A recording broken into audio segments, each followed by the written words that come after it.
قدیم زمانے کے وفادار گھوڑے کی کہانی بہت پرانے زمانے کی بات ہے، جب وسیع میدان، کچے راستے اور مٹی کے ایک قلعے انسانی زندگی کا حصہ ہوا کرتے تھے۔ اس دور میں انسان اور جانور کا رشتہ آج کے مقابلے میں کہیں زیادہ مضبوط اور سچا ہوا کرتا تھا۔ انہی دنوں ایک سلطنت تھی جس کا دارالحکومت ایک اونچے ٹیلے پر واقع تھا۔ اس سلطنت کے بادشاہ بہادر مگر انصاف پسند تھے۔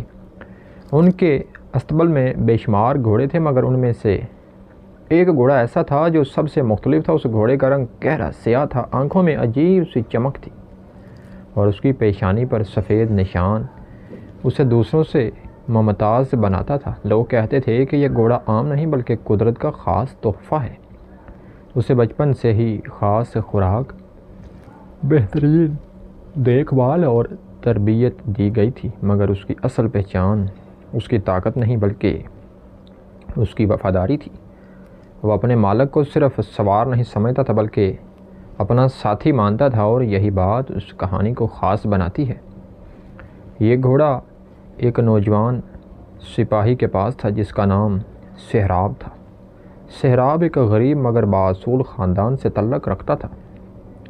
اس کے پاس نہ زیادہ دولت تھی اور نہ ہی طاقتور سفارش، مگر اس کے دل میں سچائی اور محنت کی آگ جلتی تھی۔ سہراب اور گھوڑا بچپن سے ایک ساتھ تھے۔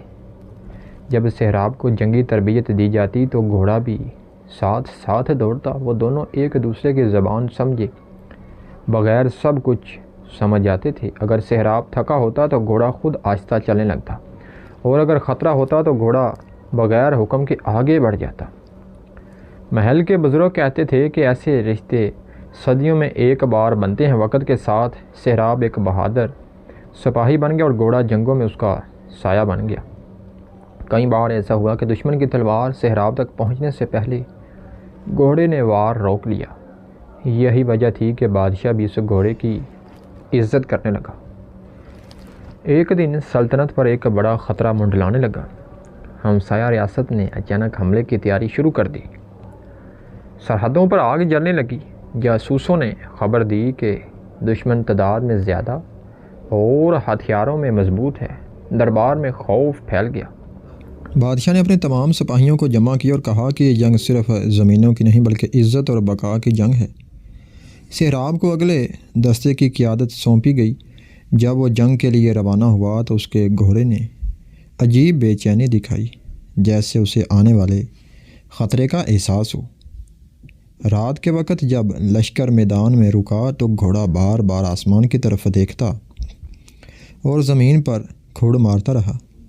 اگلی صبح جب جنگ شروع ہوئی تو میدان گرد و غبار سے بھر گیا۔ تلواروں کی جھنکار، تیروں کی آواز اور سپاہیوں کے نعرے فضا میں گونج رہے تھے۔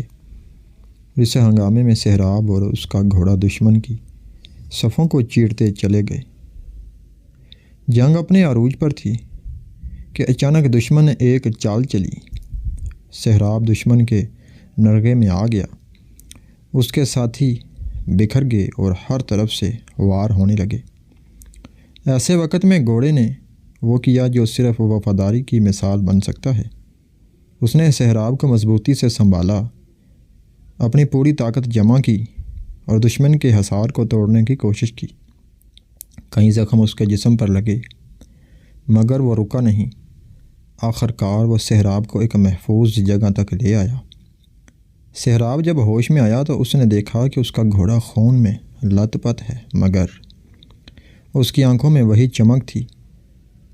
سہراب کی آنکھوں سے آنسو بہنے لگے۔ اس نے گھوڑے کا سر اپنے سینے سے لگایا اور وعدہ کیا کہ اگر وہ زندہ رہا تو اس وفاداری کو کبھی نہیں بھولے گا۔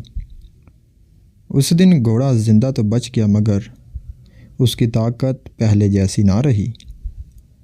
جنگ ختم ہوئی اور سلطنت کو فتح نصیب ہوئی، مگر سہراب کے دل میں خوشی کم اور فکر زیادہ تھی۔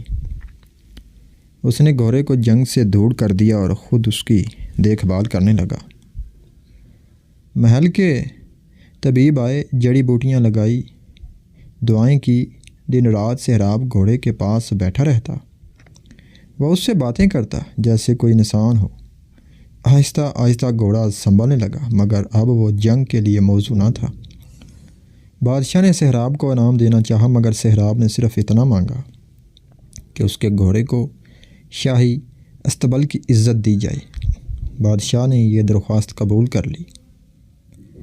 اب وہ گھوڑا جنگ کا حصہ نہ تھا بلکہ ایک داستان بن چکا تھا۔ نئے سپاہیوں کو اس کی کہانی سنائی جاتی تاکہ وہ وفاداری اور قربانی کا مطلب سمجھ سکیں۔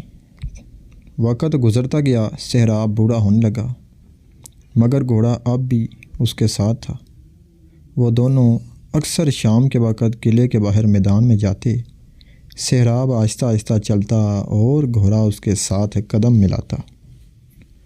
لوگ رک کر انہیں دیکھتے اور سر جھکا دیتے۔ بچوں کو بتایا جاتا کہ یہی وہ گھوڑا ہے جس نے سلطنت بچائی تھی۔ ایک دن سہراب بیمار پڑ گیا، اس کی سانسیں بھاری ہونے لگی۔ گھوڑا اس کے دروازے کے باہر کھڑا تھا۔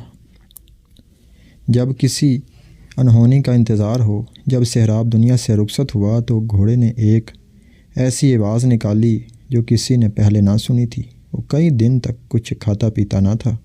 آخر ایک صبح وہ بھی خاموشی سے زمین پر لیٹ گیا۔ لوگوں نے کہا کہ وہ اپنے مالک کے بغیر جینا نہیں چاہتا تھا۔ بادشاہ نے حکم دیا کہ گھوڑے کو سہراب کے پہلو میں دفن کیا جائے۔ اس جگہ ایک چھوٹا سا مزار بنایا گیا جہاں گھوڑے اور انسان دونوں کی یاد محفوظ ہو گئی۔ صدیوں بعد بھی مسافر اس مقام پر رکتے، دعا کرتے اور یہ کہتے کہ اصل طاقت تلوار میں نہیں بلکہ وفاداری میں ہوتی ہے۔ اس گھوڑے کی کہانی نسل در نسل سنائی جاتی رہی۔